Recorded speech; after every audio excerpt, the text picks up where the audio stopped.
First, I want to thank each individual behind me who's joined with me today.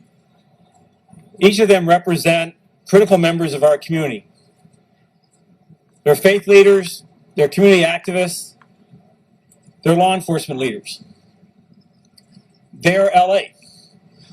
They make up a region of 10 million people in a county of Los Angeles.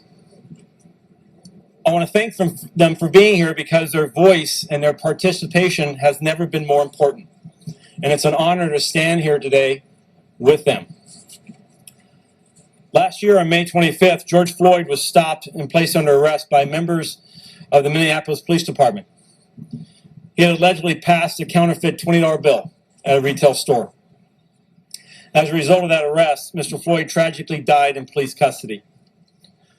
Mr. Floyd's arrest was recorded by bystanders as former MPD officer Derek Chauvin kneeled on Mr. Floyd's neck for more than 9 minutes. The video of Mr. Floyd's arrest went viral. It was viewed across the nation and the world. As a result, communities of people reacted in protest across our country and internationally during events that in some instances ruptured into violent acts, devastation, and destruction of property. Communities were upset. Public emotions ran high and were raw, with most people asking how Mr. Floyd's death at the hands of arresting officers might have been prevented, and rightfully demanding justice. After 10 months of an investigation, which included the arrest of former MPD officer Derek Chauvin, the trial began on March 30th. As the trial approaches its conclusion and the jury reaches its decision in the coming days, we gather here today. Now, as I prepared my remarks this morning, we began hearing about a tragic officer-involved shooting involving the death of an unarmed young black man in Brooklyn Center, Minnesota, and also saw body-worn video of a police stop involving excessive force of an Army officer in Virginia. These images only compound the anger and frustration. As chief of police, as an individual who has dedicated his life to law enforcement, as a father, a husband, a brother, a son, the images of George Floyd's arrest were painful and difficult to watch. I harshly criticized the actions of Derek Chauvin last year when the video of Mr. Floyd's arrest became known. His callousness and lack of humanity to another human being was painful and apparent. I was joined in my criticism by members of law enforcement from across our nation, both senior executives as well as rank and file membership. To those in our community who have experienced police abuse, whether recently or over the decades of our city's past, George Floyd's death and the televised trial of Derek Chauvin has undoubtedly caused further trauma, causing harm to your sense of safety and justice that frays the level of trust between those of us in law enforcement and the communities we're sworn to protect and serve. It is critical that we not only acknowledge the pain within our community stemming from these events, but also to acknowledge the feelings of anger, frustration, and the legitimate need to express those emotions. As a department, as individuals committed to a life of service, I'm joined today by my entire senior staff of leadership team of the Los Angeles Police Department. All of us will do all within our power to support and facilitate these expressions within our community. As one community, our Los Angeles community, we must also strive to not allow legitimate anger and frustration to spiral into violence or allow others to hijack these community emotions for their own destructive purposes. In closing, this past year has given all of us time to reflect on the injustices that remain in our society. And while I'm proud of how the Los Angeles Police Department has led in 21st century policing, I recognize we have farther to go to build trust and the support of the people we serve. As we move forward together, the Los Angeles Police Department will remain steadfast in its commitment to protect and to serve, including our solemn duty to protect the First Amendment rights of all individuals to protest peacefully. Thank you for joining us here today and being a part of this communication of our community leaders at such a critical time in Los Angeles history.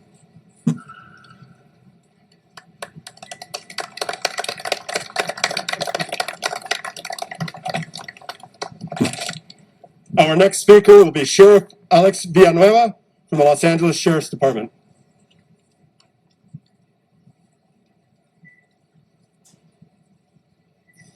Thank you all for being here today. I want to thank everyone behind me, all of our religious, community leaders, law enforcement leaders, everyone assembled here today.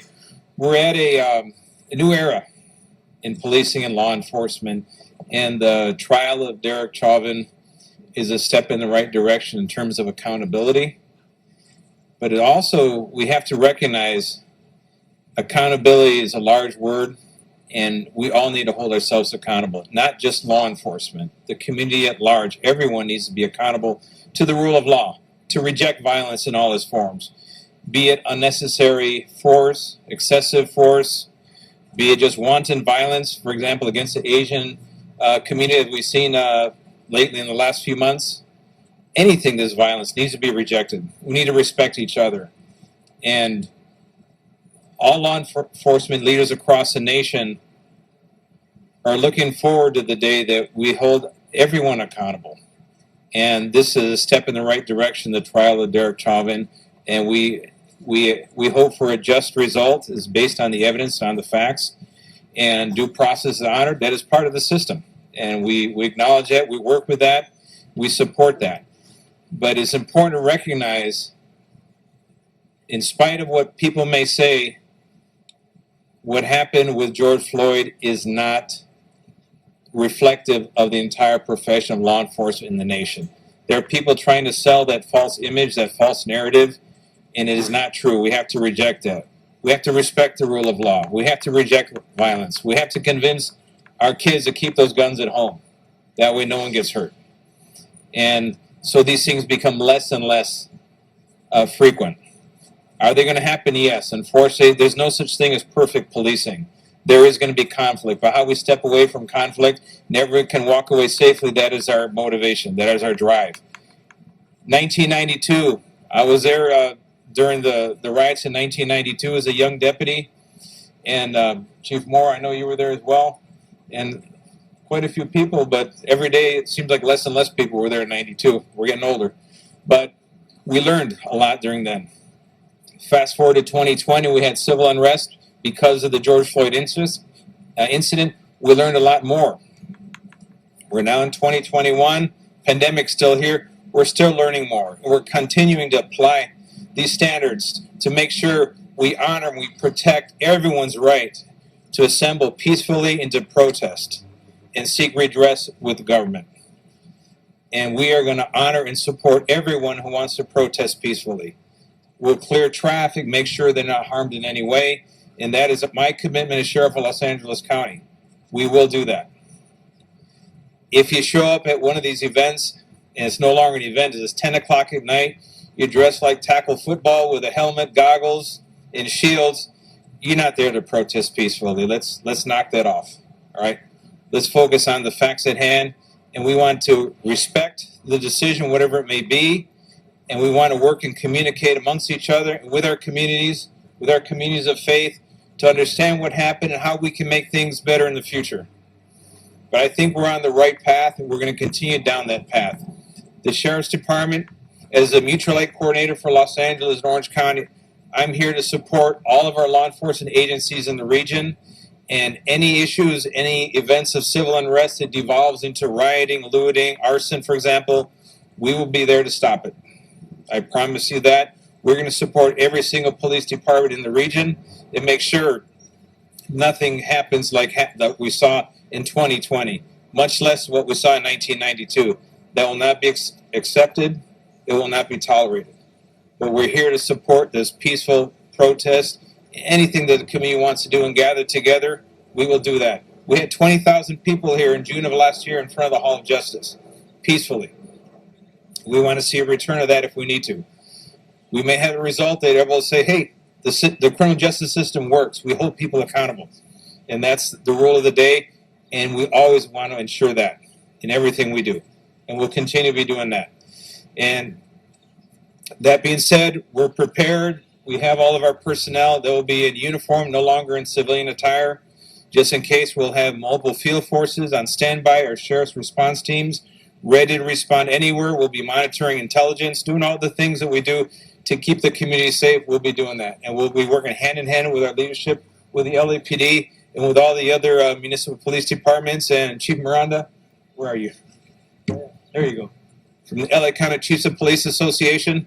He represents all the municipal police agencies.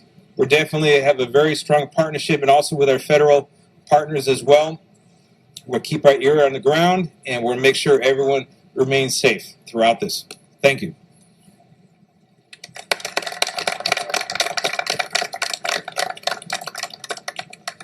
Okay, before announcing our next speaker, there is one update that I'd like to add is that it's phenomenal that we have this many members of various areas of the community and law enforcement. And so we will do an update that provides a list of all the names. Unfortunately, we can't announce all of them today, but we'll go ahead and provide that update. And then the last thing is that at the conclusion of this, we will also have a Spanish speaker who will be able to provide a statement to members of the media.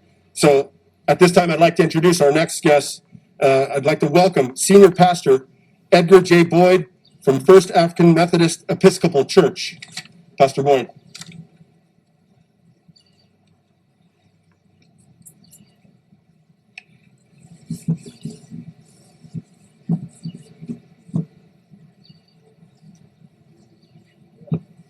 Thank you, Sheriff Villanueva. I'm here today standing amongst a rather diverse and distinguished aggregation of law enforcement officers from the Los Angeles Police Department and from the Los Angeles County Sheriff's Department, two of the 6 largest law enforcement agencies across the country. And while I stand here today, I come at the invitation of Police Chief Michael Moore, a man whom I love and a man whose actions and whose responsibilities and his execution of responsibility I respect. But while I stand here today with some of the persons who are here from the various community organizations on civil rights and human rights issues, I'm consciously aware of the reason for which we assemble. And that is because we anticipate that a verdict will come in the case of Mr. Chauvin in Minneapolis, Minnesota, very soon. And while we're here, we stand consciously aware that even before that case is determined, a similar incident has already taken place in the same town. And we're alerted and made aware of matters and activities and similar circumstances time and time and time and time again. And while we understand there is a need for clear minds, clear consciousness, and civic righteous behavior, and we're really calling for that across the board. We're hoping that persons will find means that are well within what is right and well within what is called the law to express their opinions and their responses to whatever the verdict may be in the Chauvin case in Minneapolis, Minnesota. But we also have to understand that the First Amendment rights that persons engage in simply allows them to say and to vent and to expose to the world how they feel about matters. And if you look back, if you take a careful inventory of matters and facts and incidences over the recent years, you find that there is justified cause for concern to be raised. And while we stand here in Los Angeles and support what Police Chief Michael Moore does and what LA County Sheriff Villanueva does, and all the good work that these law enforcement agencies and officers provide here in Southern California, just one little incident from a rogue group of officers on the other side of the country can undo psychologically and emotionally all of what has been done by great work of leading people and helping them to understand that there is a brighter day, there is a better day, there's a bigger day left coming. But while we're here today, we know that justice will come when justice is demanded, because justice does not come until power is made available for those who are impoverished. And so we have to stand understanding that we're asking for justice. We're asking for constraint and restraint in behavior and expression in the aftermath of the absence of things that are unjust. But in the middle of all of that, we are a people, and we want to encourage everybody to do whatever it is you can to make sure that matters remain peaceful. But more than that, to do everything you possibly can to encourage and to support and to reinforce the efforts of Police Chief Michael Moore, a good man. If he had the power that would be at his disposal to reflect what he feels morally and ethically and what he feels to be the best interest of the people of Los Angeles, I believe you will see a difference. But because of circumstances being as they are, there are constraints and restraints that are placed on him and what he can do. But I believe that if we come together and realize what must be done, what needs to be done to preserve the dignity and integrity and the rightness of and fairness of this land and this state and this city and this county, we'll do everything we possibly can to do that. So we're calling for calm. We're calling for people to express their indignation or their support in whatever ways they want to do it, but well within the law. But at the same time, we're still encouraging people to fight until justice runs down like water, until righteousness flows like a mighty stream.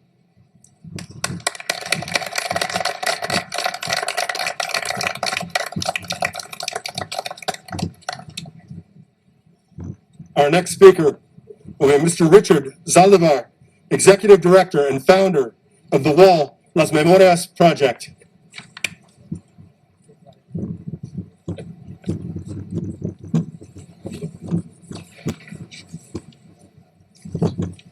Thank you so much. It's very hard to follow in the footsteps of this great pastor. It is an honor to be with you here today, and I want to thank Chief Michael Moore for the invitation and for your strong, bold leadership. You know, until we get to that space, that time when we get a decision from the court system back east, I want us all to think about that we're on a journey for truth, for conversation, for healing, and for change. We're on this journey together. I am Latino. I'm a gay man.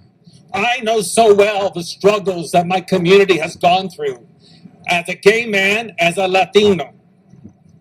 I have been part of protests and marches for equal rights and equal justice. Over the years, I have seen society change through protests, whether it was quiet or in the streets. I have seen the protests in government, in the streets of the city and the nation, and at the ballot box. I also have learned from great people who changed the world free of violence and discrimination and bigotry. I remember the leaders of MLK, Gandhi, Cesar Chavez, and one of my great leaders, Mother Teresa. We can change our community. We can speak up with respect, but we ask no violence. This is our city. We don't want destruction of buildings, of windows. More important of all, we don't want destruction of the human soul, the soul of our people, of our city. We can change our community if we commit ourselves to peaceful dialogue, activism, and respect for our human spirit. We deserve to have conversations. We deserve to fight for the injustices of our society with a strong, dignified voice. And we deserve to have justice. We must protect our streets and our communities because those streets and communities belong to the working people. They won't belong to the people who are homeless, to the people who are looking for a place to live and to work. We must protect our safe spaces for conversation, for learning and teaching. We can use this space for learning to love our neighbors as ourselves. So tonight I ask all of you to talk to your loved ones and your family members. That the coming days are going to be very critical. They're going to be very emotional. But together, as a community, we could move forward to change and healing. And in the end, we have to remember that we're all God's children, searching for a place in this world where we could be who we are, who we're supposed to be. Thank you very much.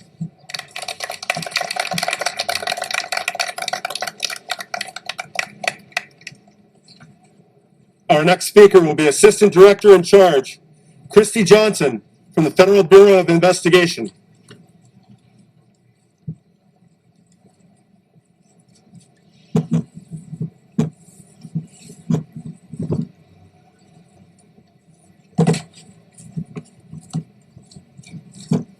Good afternoon, everyone.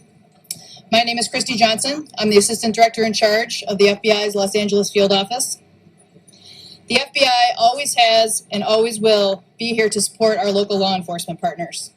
We work daily with the Los Angeles Police Department and the Los Angeles County Sheriff's Office on matters such as counterterrorism, gang activity, fugitive apprehensions, as well as many other crimes. In some cases, we surge resources like we did last summer when there was specific violence happening in the city. Together, we have thwarted numerous attacks, shared critical intelligence, and over the past 2 decades have apprehended thousands of fugitives. Our shared goal is to make Angelino safe. Now, among many other responsibilities of the FBI, we are laser focused on protecting civil rights, which includes constitutionally protected right to assemble, to peacefully protest, and to practice free speech. It is when these rights, as mentioned by Chief Moore, are hijacked by those who engage in criminal activity behavior that we respond. We focus on the violence and property destruction so that those exercising free speech can do so uninterrupted. Arson, assaults, property damage, and other violent crimes are not protected speech.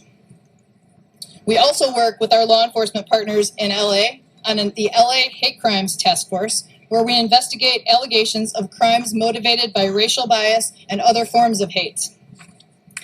We encourage anyone who believes that their civil rights have been violated to report them so that we can determine whether or not an actual crime has been committed.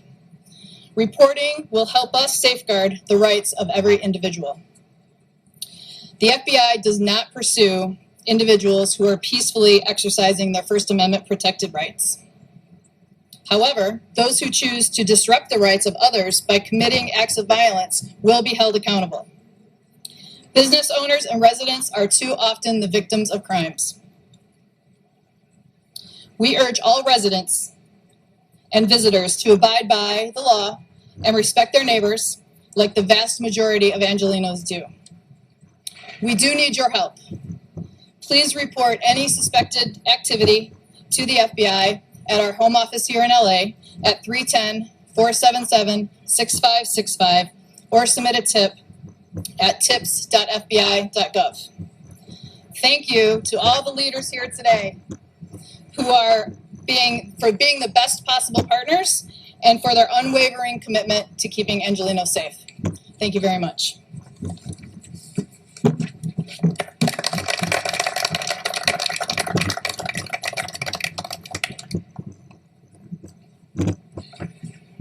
Our next speaker will be Rabbi Abraham Cooper from the Simon Wiesenthal Center.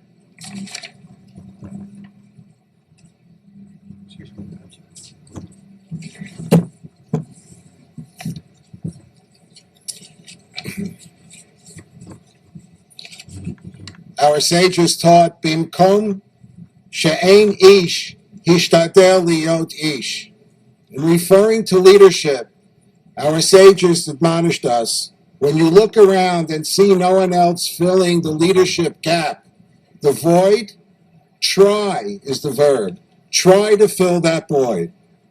And in that context, that's how I view my relationship, and the Jewish community feels its very close relationship to Chief, the LAPD, the Sheriff's Department. The operative term is trying. We're not angels. We don't always succeed. But leadership is about stepping forward.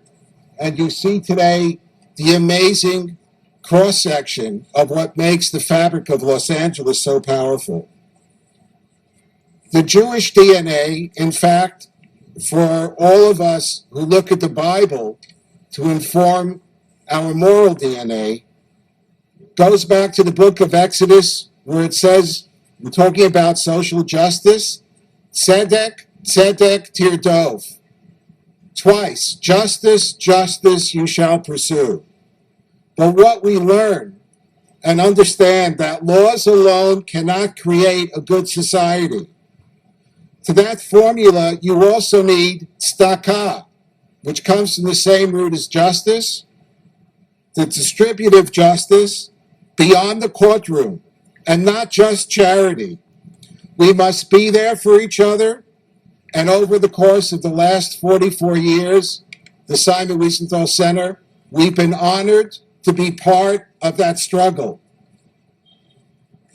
And you have our commitment that the Jewish community will be a part, not just of the struggle, but of the ongoing quest for solutions and answers. 2 more points. We all heard after Seattle, after Portland, after New York, after La Brea, after Santa Monica, that burning down of our neighborhood stores, the excuse, sometimes proudly, offhandedly said, it's only a building. That's a lie. When you destroy that business, you destroy a family's dream, you destroy neighborhood jobs, you destroy hope itself.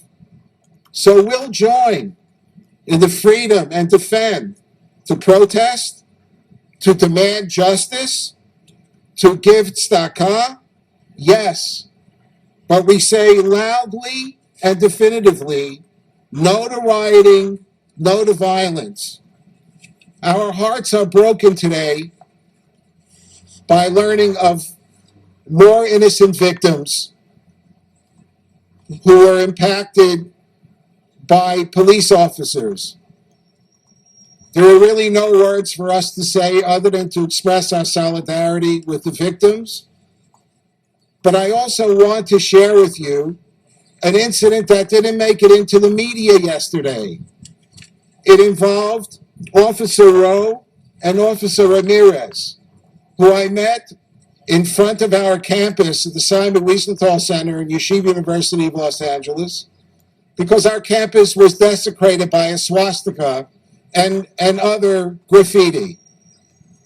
A relatively quote-unquote small hate crime. But you know, Officer Rowe and Officer Ramirez were there within minutes. They stayed long enough to try to absorb and understand what had gone on.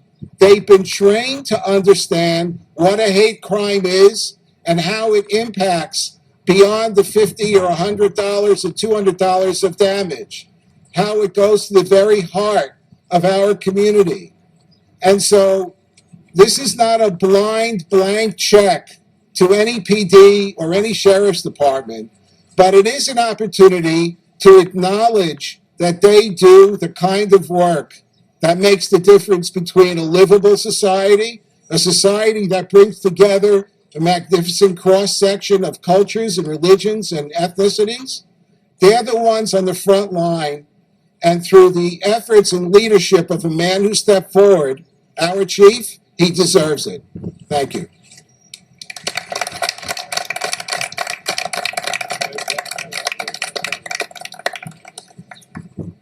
Our final speaker for this afternoon will be Capri Maddox, General Manager and Executive Director of LA Civil Human Rights and Equity.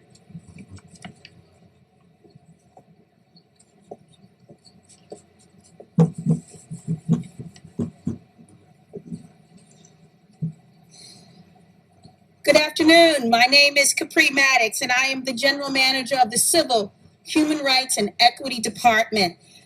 Today I stand before you as more than just a civic leader. I am a Black woman. I have an African American husband. I have an African American son. And I live in the United States of America. I want to be very clear that for all the mothers and sisters in America, I know that feeling when your loved one leaves the house and you think to yourself, does my husband have the latest insurance card in his vehicle? Because I want to minimize the opportunities for anything to go wrong in the event there is a traffic stop. I understand that my life as a woman in America, as well as my role as the mother of an African-American teenager, go hand in hand. I make sure that his parents' name and phone number and address are on all of his materials, so that in the event that he does have an interaction with someone, they know that they can call us.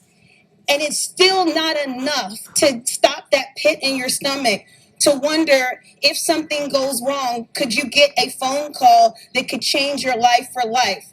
Like what happened to Dante's mother just a couple of days ago. When you think about what has been happening, and I'm talking about Dante Wright, that just lost his life, the 20-year-old man. And of course, the incident that happened with Mr. George Floyd that we are very concerned about at this time. We are very grateful that the chief of police, Michael Moore, has invited us to come as leaders to serve and to share in this space. But I come here today with a heavy heart. And I also come with hope for our city during this time, because our society is still striving to live up to our values of life and liberty and the pursuit of happiness for all, emphasis on for all. We are still yearning for a place where everyone belongs and where everyone's dream is safe and where everyone can pursue their life's dreams. We know that while the Chauvin trial is yet underway, another unarmed Black man, just 20 years old, was fatally shot in a Minneapolis suburb. I think it's important to honor George Floyd as a community. I think it's important for us to definitely honor Dante as he recently lost his life. But I think it is very essential that we do it in the right way. This is a hard time. This is a time of trauma. I've even experienced it as we watch over and over again George Floyd losing his life and slipping away. But I'll tell you this. Another thing that I saw is when I started with the city in 1992 as a young student worker, I know what it looks like when our city burns to the ground. It took us 2 years, and we still work. I worked on that assignment personally for 2 years with the housing department, and things still aren't where they should or could be as a result of what happened in 1992. And I don't want to see another person lose their lives, but I'll tell you this much, I don't want to see our city fall apart again, because that's not who we are. Do we need time to turn this movement into justice? This is a moment, and this has been a moment that we are moving forward for justice and equity in the city of Los Angeles. It's not a moment of destruction. African Americans, my Latino brothers and sisters, my API community, and Native Americans, we are still fighting for the equity in the city. We know that this should be something that we shouldn't have to ask for. Shouldn't be anything we have to demand. But it is what it is, and we have to continue to make this fight. And here in Los Angeles, the Civil Human Rights and Equity Department is being stood up to answer the call, particularly as it relates to things that are happening in the private sector. But we could not be silent as it relates to issues that are impacting our city, as it relates to community policing and other efforts. We are a city that should be upholding humanity and dignity for all of our residents. And that is why I still have hope today, because even in the face of the trauma that I am feeling as an African American woman, we have the tools to grieve and keep everyone safe in the process. So today, I have hope that we have the opportunity to share our concerns with our elected and appointed leaders. And for those that are concerned Or maybe we shouldn't say anything, or maybe we shouldn't participate in the process. I'll tell you what my grandmother told me. If you're not at the table, you are on the menu. And so I want us to be sure to engage and to work as it relates to our neighbors and honoring those that have lost their lives with peace, dignity, and making a difference and a change. This does not begin, and this situation doesn't begin and end with one trial. It begins with all of us committing to the long road ahead as it relates to peace, justice, and equity, to holding hope. So we know that trials can happen, and we saw this in 1992. Decisions are made, and we don't know what the outcome of the cases will be. But I'll tell you this much. I know that we can be frustrated. We can be upset, but we have to be change agents. We have to be vocal, and we have to move forward, and we have to heal our city. And destruction is not the answer. I appreciate those that are here to make a difference, all of the partners that are here with us, and I know that together we are better than destruction in our city, and I know that we are the community that is going to heal our land. Thank you.